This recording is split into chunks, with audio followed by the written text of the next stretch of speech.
Now I want to get to the importance of why we are here. Why did Lee and I choose to come, other than it's a most amazing area? In 2012, Cryon started to give us further information on a subject called nodes and nulls. This is where we discovered that when Gaia was prepared for humanity and divinity was given to the divine human beings, our ancestors, the Pleiadians, set up time capsules on the Earth. In case we made it to a certain vibration, the time capsules would release information and multidimensional energy to us to fast track our planet into ascension status. These 12 major time capsules are represented by a matched pair of node and null.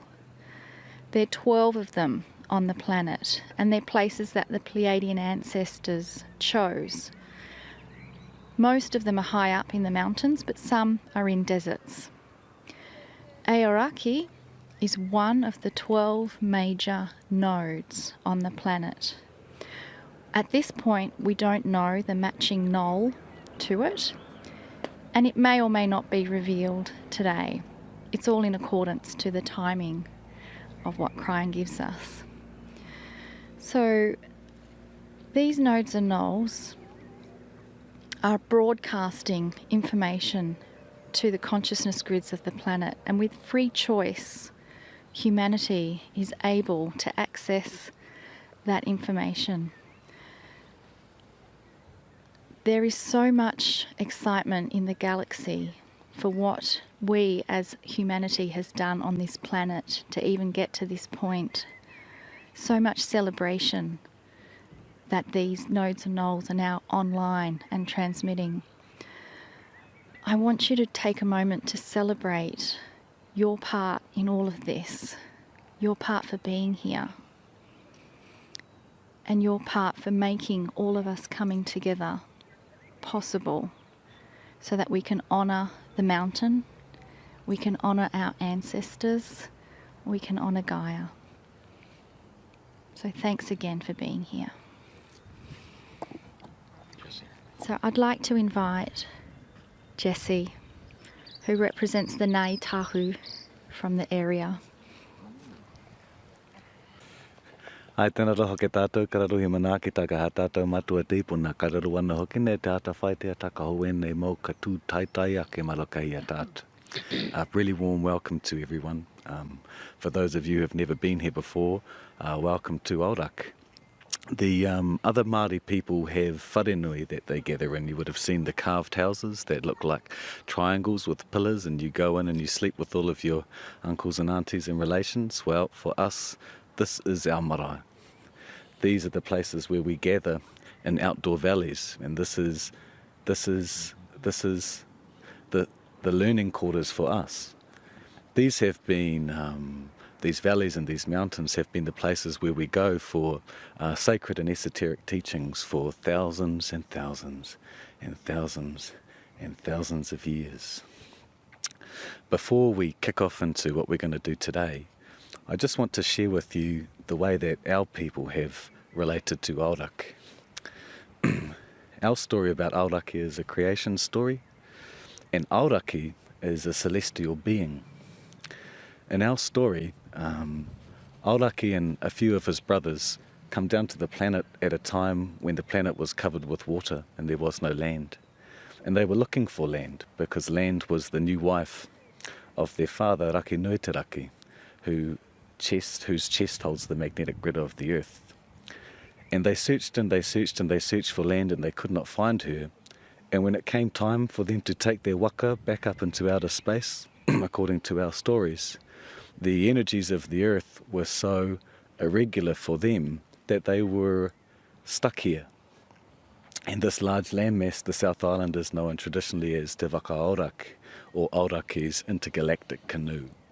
So it's quite a wonderful little story. I thought, given the history of some of the people here, it might be somewhat interesting. So when I said welcome to Aurak, even for those people of you who have been here many, many, many times, you have not seen the mountain like it is today. There is something very, very special that has taken place to Aurak, our ancestor, over the past 10, 20 years. Our family has a long-standing tradition with this mountain. My father climbs it every year, and the last year he climbed it was his 75th birthday. My mother has visited this place 30, 40 times.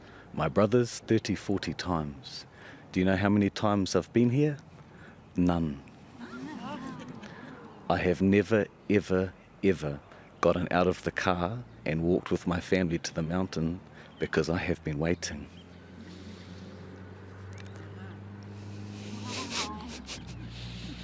True story. So, what I'd like us to do is I want to take this opportunity to get us all to tune in. That really sets the energetics, and we all know that. But don't be scared to go far out into Aurak. Go as deep as you want. It'll take everything you got and give you back twice as much. And while we're sitting here getting ready for things to begin, one of the local people is going to be doing some crystal bowl sound work to help us as we calibrate ourselves what happens next. On behalf of my own ancestors, I'll kick into the first prayer, and then my sister will finish us off before Crown and Lee take us home. Sound good? Just so you all know, when I do my karakia, my prayer, it won't be through a microphone. Okay, awesome.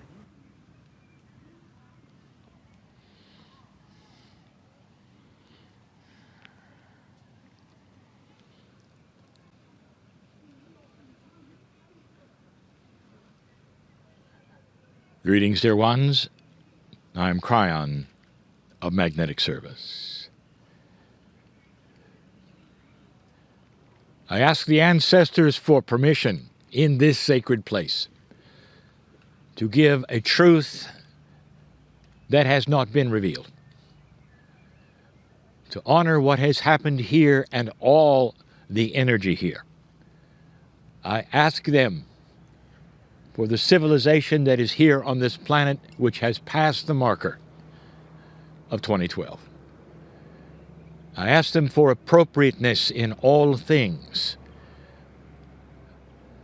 and I honor them greatly for their answer. More than a resounding yes, there is a celebration. The celebration is thousands of years old. For those listening now who are not here, again we say you would have no concept, truly, of the energy which is present here, which is of tremendous honor, beauty, benevolence, and compassion. We sit at the base of a very important mountain. It is called Mount Cook in New Zealand. Aoraki is the name from those indigenous here who know it well. And it stands for many things. It is a node of the Pleiadian. Now let us back up and let us discuss things that are practical. There are several things I want to discuss this day. Number one, you sit in a wetland. It always rains here. And the sun is shining and there is no rain. The mountain is almost always obscured by clouds. It peeks through now to say hello. Almost as though it knew, dear ones, that you were coming. Is it beyond that which you would consider that Gaia is so connected with you that it literally has cleared itself, washed itself, beautified itself for you? so that you could sit on the grass today and not in the rain, so you could feel the warmth of the sun and listen to this beautiful message, a message that has been given permission by the ancestors to give to you. I have several things that I would like to discuss, and one of them may be controversial to you. In fact, emotionally, for some, it may hurt your emotion. And it is not meant to, believe me. I would like to clear something up, especially in this energy. Something that needs to be said. And it has to do with those of you who would come here, either now or in the future, with beautiful intent and open a portal. And if that is you, and if it is today, or if it was in the past or in the future, I would like to give you information. Dear ones, you're not opening a portal. You're doing something extremely different in this new energy, and I wish to try my best to explain what it is, so much grander than what you think. I'm going to start by the part that might hurt your feelings, dear light worker, but this needs to be said, and in the explanation, it may very well clear up and have an awareness that you hadn't thought of before. Thousands of years, the indigenous have been coming here. Thousands. And they have felt this beautiful energy that you have here. They know of this place. They know what is here. They know what it represents here. They feel the node that is here. Perhaps they did not understand what it was in the beginning any more than you do now. But they felt the energy and the sacredness. They even named it after a sacred one. A light worker will awaken to this energy in this age and will flock to this place and open a portal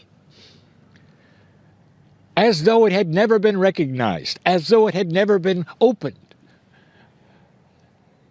If you want to know one of the things that the indigenous does not understand about you, it is why you would go to such a beautiful sacred place and think you could open it as though it had never been opened. Did you think of that? And when you open a portal, what happens to you when you leave? Does it slam shut? Does somebody else come along and reopen it? Or is there another one? How many portals are there? 10,000, 15,000, 20? Is it possible that what you're doing has a very old concept and name? And that's what I want to tell you about. This portal has been open since the Pleiadians put this mountain here and put that which is the node here. 50,000 or more years. This portal sings to those who come here. The thought of maybe opening it is a little late. So what are you doing? And you will say, well, wait a minute, Krein, are we wrong? Oh, no. Did we not feel something? Oh, you felt it. A light worker will have an awareness, apart and totally aware, apart from an indigenous, and will come and celebrate the same energy in a different way. You're not opening portals anymore. Now I'm going to try to explain what you're doing, which is just as profound or even more. And I'm going to tell you, whatever you're doing, continue. For those who are listening to my voice, who are considering coming here, please come here. And when you do, I'm going to ask you for something. The first thing I want you to do is celebrate the fact the portal is open and the indigenous are here. The second thing I want you to do is just give a moment and thank the ancestors for all the work they have done prior to you being here. You might even ask them permission for what you're going to do. It honors the land. It honors that which has always been here. It's not new. Now, here's what you're going to do. So difficult, because this particular concept has no name yet. There's a question that is odd and fun. If the tree falls in the forest and there's no one to hear it, does it make a noise? And this explanation is going to be very similar. If there were no humans on the planet or around this node, would it operate? Dear ones, there is something here you should know. I have spent so long telling you about Gaia, that it is part of you and you are part of it. The conference that some of you just attended was filled with this.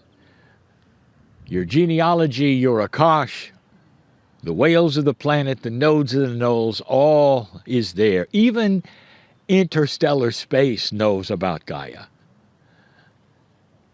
And it's all for you. Dear ones, when you come here, there is an expectation that you would see and feel the energy and not open something that's always been open. But for the first time, you're going to give a handshake to that which is here. It needs you to greet it, and it needs to greet you. That is not opening a portal. That's getting into it. It's like you wandered around opening kitchen doors forever without ever going in and lighting the stove. And no meals will be cooked. Now they can be. You come with an alignment and entrainment with Gaia. You ask the ancestors' permission to enter the portal and to shake hands with the information and the energy and the ancestors who have all been here. This is the alliance you've been waiting for. This is the meld between the past and the future. This is what the alignment has always been about. That light workers and old souls would awaken and start aligning and shaking hands with Gaia. Going to these power spots, not to open a portal which has always been open, but instead to walk into it with permission and figuratively shake hands with Gaia. Again, I'll point out, you're sitting on wetland. It rained today. When you get up off the grass, you may be wet. And it's not wet now. And it's not raining now. Because this portal expected you right now. And depending upon your consciousness right now, it expects you to shake hands with it if you ask permission individually. Is it okay? Now, you will always get permission if your consciousness is aligned with Gaia. Do you see the difference between standing and opening a portal and going inside and checking it out? It is a metaphor. Do not leave this place thinking you have to come back with a shovel. It is a metaphor. Esoterically, the portal you were going to open or think you have opened was esoteric, a metaphor. And so is getting inside of it. Dear ones, the first thing you're going to meet when you get inside is the energy of the one it was named after. You're shaking hands with the past.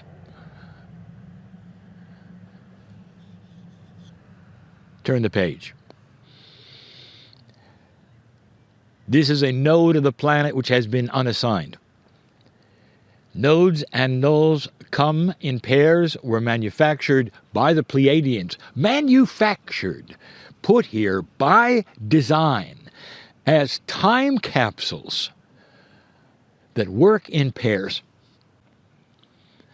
They don't work unless they're paired up. They are prepared, they have energy, they are felt, but they're not operational unless they are paired up. We have given you so far 6 pairs, half of them. And we're about to give you another one, number 7.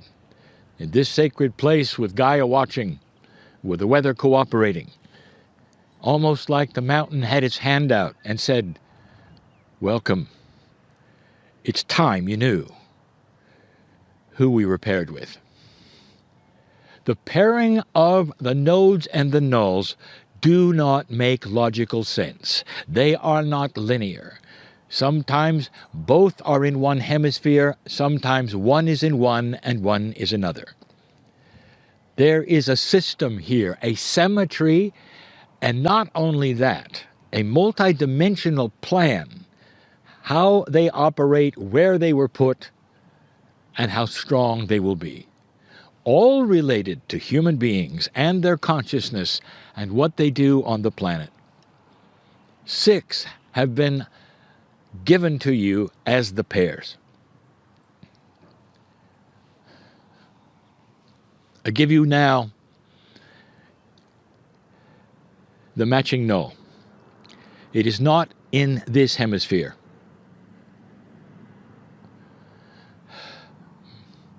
It is in Russia.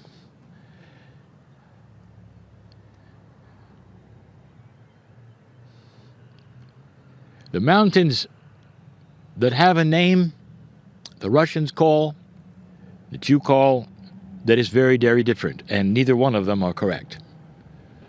The Ural Mountains is a mountain chain, and for the first time you're going to see the operation of nodes and nulls that are apart from what you thought were linear. For it's not a mountain you can look at and say, well, there it is. It's a region. In fact, it is so large it almost separates one continent from another. Here is the first null that is not necessarily a pinpoint like you have had up to this point. It gets more complex now. And in the announcement of this partner, they begin to work. And you might say, well, how soon? Can you feel it yet? It was working before you got here, because what you might call the time fractal of the announcement, it was known, the potential was sensed, it was started even before I opened my mouth through my partner. It is why the sun is shining, dear ones. It's a red letter day, dear ones. Because now this starts to operate as it should, pouring upon the planet a time capsule that opens at the right time and starts to pour into this planet the fast-track energy you need for the grids. The crystalline grid, the Gaia grid, the magnetic grid, all are involved. We have given you some information before. It is so esoteric, it is not understood. And so I just want you to know it works. It is operational right now. I challenge you to feel it. It speaks to you. In the serenity of the moment without the rain, with the songs of the birds with very little wind, the sun beats upon you right now. It is so unusual. Even in this pasture where you are, with all of the grass here and the beauty around you, this is unusual. On purpose. So you will know that this is true and accurate, and there is validity even in a message like this, which might be very strange to your ears. Tonight, before you go to sleep, wherever you are, I want you to take a moment and celebrate the moment that is now. Take a moment tonight before you turn in and say, thank you, Gaia, for what you gave us this day. for the information that is here, for the beauty that is here. And then please, don't open any more portals.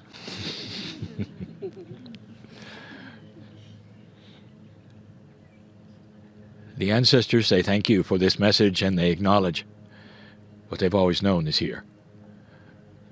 Their hands are outstretched to you, saying, it is time to meet the past, to meld with the past, to feel the wisdom of the past, and to literally climb into the womb of Maya for the birth of a new energy on this planet. And so it is.